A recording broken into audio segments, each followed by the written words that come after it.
अस्सलामुअलैकुम। Last class में हमने क्या पढ़ा था? लास्ट क्लास में हमने अपना टॉपिक पढ़ा था क्लास 9th बायो का।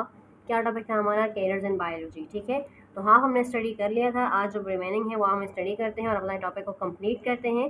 तो हमारा जो आगे टॉपिक था वो क्या था? फार्मिंग। अब फार्मिंग कैसा प्रोफेशन होता है, फार्मिंग में हम क्या करते हैं? जिस तरह से आपको नाम से समझ आ रहा है कि फार्मिंग का मतलब फार्म्स फार्म्स की बात हो रही है। ठीक है, तो इस प्रोफेशन में क्या किया जाता है? इस प्रोफेशन में डेवलपमेंट की जाती है किसकी? डिफरेंट काइंड ऑफ फार्म्स की। अब मिसाल के तौर पर कौन कौन से farms? Like fish farms, cattle farms यानी हर तरह के मवेशी, poultry farm, fruit farm, etc. अच्छा, अब इसका पर्पस क्या होता है? फिश फार्म ज़्यादा से ज़्यादा बनाए जाते हैं ताकि फ़िश का प्रोडक्शन भी ज़्यादा हो, ज़्यादा से ज़्यादा फ़िश की प्रोडक्शन हो, क्योंकि हमें पता है कि फ़िश क्या है?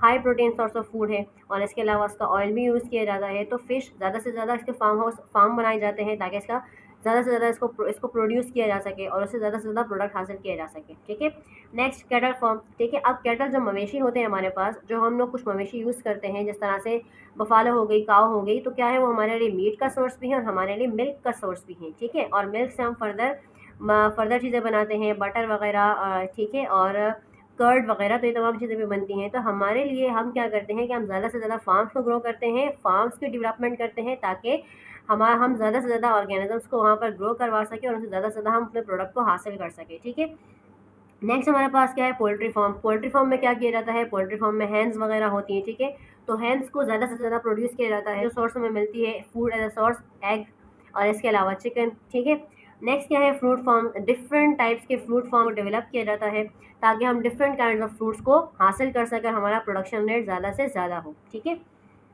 अच्छा, अब ये जो हम बार बार ये बात कर रहे हैं प्रोड्यूस किया जाए, तो ये कैसे प्रोडक्शन किस तरह से की जाती है? ठीक है, तो देखिए लिखा हुआ है animals breeding technologies use for the production of animals which are.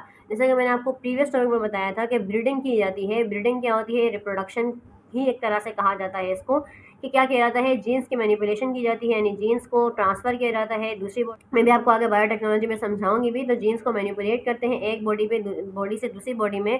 Transfer of jeans की वजह से या चेंजिंग ऑफ जीन्स की वजह से क्या होता है? न्यू से न्यू ऑर्गेनिजम्स को प्रोड्यूस किया जाता है ताकि ज़्यादा से ज़्यादा उनसे प्रोडक्ट हासिल किया जा सके। तो ये जो एनिमल्स हैं उनको भी ब्रीडिंग के ज़रिए ज़्यादा से ज़्यादा प्रोड्यूस करवाया जाता है, यानी वो एनिमल्स जो हमारे लिए सोर्स ऑफ फूड है, जो हमारे लिए हर तरह का प्रोडक्ट प्रोवाइड करते हैं, तो उनको ज़्यादा से ज़्यादा अच्छी क्वालिटी में ज़्यादा से ज़्यादा प्रोड्यूस किया जा सके ताकि हमारे प्रोडक्ट भी हमें ज़्यादा से ज़्यादा मिले। अब हम इसको मज़ीद आगे बढ़ते हैं। अब क्या है?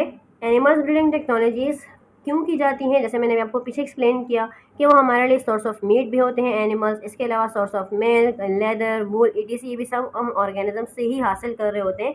तो हम उन ऑर्गेनिजम्स को ज़्यादा से ज़्यादा ग्रो करवाते हैं जो हमारे लिए फूड का सोर्स है और जो हमारे लिए हमारे डिफरेंट प्रोडक्ट्स का सोर्स है। तो हम उनके लिए डिफरेंट फार्म्स को डेवलप करते हैं, डिफरेंट फार्म्स की डेवलपमेंट करते हैं ताकि हम ज़्यादा से ज़्यादा अपने डिज़ायर्ड चीज़ों को पूरा कर सकें। ठीक है, अच्छा, अब इस फील्ड में स्टूडेंट्स कब जा सकते हैं? तो वही बात है कि पहले आप एचएससी कंप्लीट करें अपनी बायो के अंदर, उसके बाद आप क्या करेंगे? उसके बाद आप अपनी हायर एजुकेशन की तरफ जाते हैं। एग्रीकल्चरल साइंस को आप स्टडी करते हो तो एग्रीकल्चरल साइंस के थ्रू ही आप इन तमाम फील्ड्स को ज्वाइन कर सकते हो, जिसमें हॉर्टिकल्चर भी है, जिसमें फार्मिंग भी है। ठीक है, नेक्स्ट हमारे पास प्रोफेशन क्या है? फॉरेस्ट्री। फॉरेस्ट्री जैसे कि नाम से पता चल रहा है जंगलात की बात हो रही है। ठीक है, तो अगर हम फॉरेस्ट की बात करें तो फॉरेस्ट क्या है? फॉरेस्ट एनिमल्स के लिए और प्लांट्स के लिए, दोनों के लिए रहने की जगह है। ठीक है, दोनों की जो प्लेस है मेन वो क्या है? जंगलात है। अब फॉरेस्ट्री में क्या होता है? जो प्रोफेशनलिस्ट होते हैं फॉरेस्ट के, वो क्या काम करते हैं? वो नेचर वाइज फॉरेस्ट को स्टडी करते हैं और गवर्नमेंट को ये सजेस्ट करते हैं, गवर्नमेंट्स को ये बताते हैं कि कौन सी प्लेस सूटेबल है जहाँ पर फॉरेस्ट को ज़्यादा से ज़्यादा ग्रो करवाया जा सके और आर्टिफिशियल फॉरेस्ट को भी डेवलप किया जा सके ताकि ज़्यादा से ज़्यादा फॉरेस्ट ज़्यादा से ज़्यादा होंगे तो एनिमल्स और प्लांट्स की भी प्रोडक्शन ज़्यादा से ज़्यादा होगी। ठीक है, तो एनिमल्स और प्लांट्स के रहने की जगह भी होगी और इसके अलावा अगर फॉरेस्ट होंगे तो ये बात एज अ साइंस स्टूडेंट हमें अच्छे से पता है कि अगर जंगलात ज़्यादा होंगे या ट्रीज़ होंगे या प्लांट्स होंगे तो वो क्या करते हैं? एक तो एयर को फिल्टर भी करते हैं और दूसरा हमारे लिए ऑक्सीजन का भी ज़रिया है। तो हमारा जो एटमॉस्फेयर है वो भी इनकी वजह से मेंटेन रहता है, हमारी जो डिफरेंट गैसेस की जो साइकिल है वो भी इनकी वजह से मेंटेन रहती है।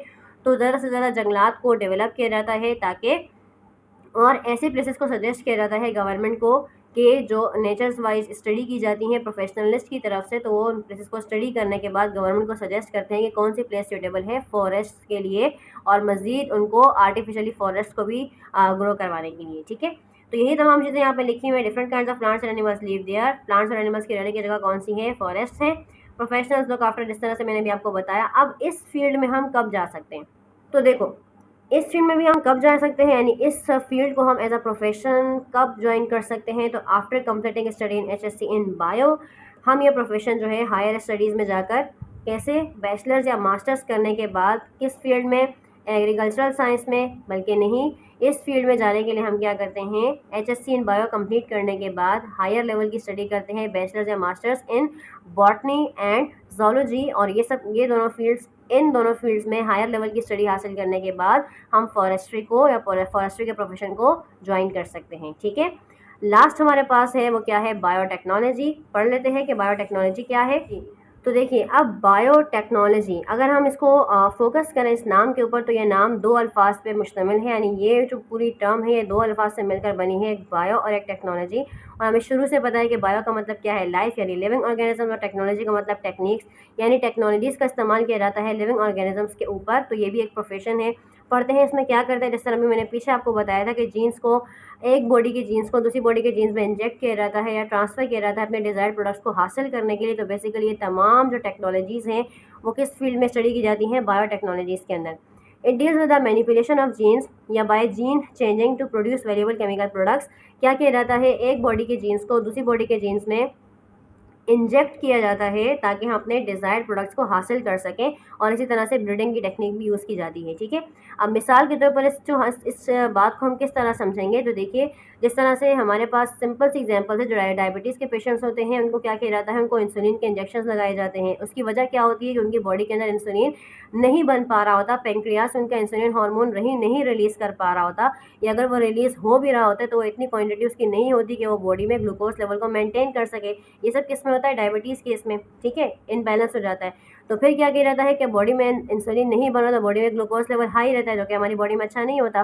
तो डायबिटीज़ के पेशेंट्स को इंसुलिन को बॉडी में इंजेक्ट किया जाता है, उनको इंजेक्शंस लगते हैं इंसुलिन के, और इस तरह से उनकी बॉडी में इंसुलिन इंजेक्ट होती है और बॉडी में शुगर लेवल मेंटेन होता है। तो भी इंसुलिन जो इंसान की बॉडी के अंदर है वो बाहर से कैसे आ रही है, तो इसमें बायोटेक्नोलॉजी का बहुत बड़ा रोल है कि बायोटेक्नोलॉजी में क्या करते हैं कि वो स्पेसिफिक जीन्स जो रिस्पॉन्सिबल हैं इंसुलिन प्रोड्यूस करने के लिए ह्यूमन बॉडीज़ के अंदर, उन्हीं जीन्स को अदर ऑर्गेनिजम्स को, लाइक जो हमारे पास एनिमल्स हैं उनकी बॉडी में इंजेक्ट किया जाता है, और उनकी बॉडी में वही चीज़ बन रही होती है, उन्हीं जीन्स की वजह से वही हमारे प्रोडक्ट्स बन रहे होते हैं जो हमें चाहिए होते हैं। तो उन्हीं जीन्स को, जो कि इंसुलिन प्रोड्यूसर्स होते हैं, ऑर्गेनिजम्स की बॉडीज़ में से निकाल कर ऑर्गेनिजम्स की बॉडी के इंसुलिन प्रोड्यूसिंग जीन्स को दूसरी बॉडी में यानी एनिमल्स की बॉडीज़ में इंजेक्ट करते हैं, और प्रॉपर इंसुलिन उस तरह से बॉडी में रिलीज़ होता है।